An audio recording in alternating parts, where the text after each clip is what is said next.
জুলাই অভ্যুত্থানে মানবতা বিরোধী অপরাধ মামলার প্রথম তদন্ত প্রতিবেদন জমা।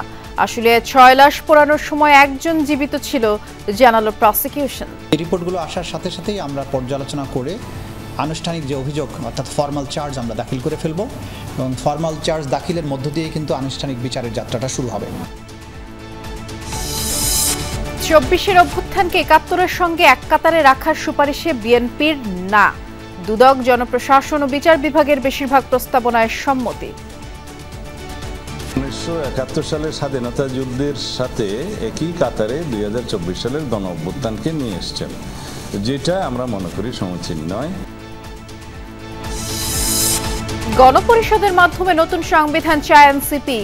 নতুনভাবে লেখা অপ্রয়োজনীয়, ঐকমত্য কমিশনকে জানালো সিপিবি। সেনাপ্রধানের সঙ্গে বৈঠকের কথা ফেসবুকে আসা উচিত হয়নি, মন্তব্য সার্জিসের। বাহিনীর সঙ্গে শিক্ষার্থীদের দূরত্ব কাম্য নয় বলছেন বিশ্লেষকরা। অর্থনীতির জন্য বিস্ফোরা পায়রা সমুদ্র বন্দর, মন্তব্য পরিকল্পনা উপদেষ্টার।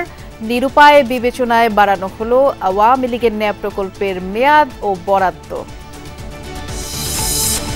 পহেলা বৈশাখে ভিন্ন আঙ্গিকে বের হবে শোভাযাত্রা। সংসদ ভবন এলাকায় থাকছে সাংস্কৃতিক অনুষ্ঠান ও চীনা ড্রোন শো।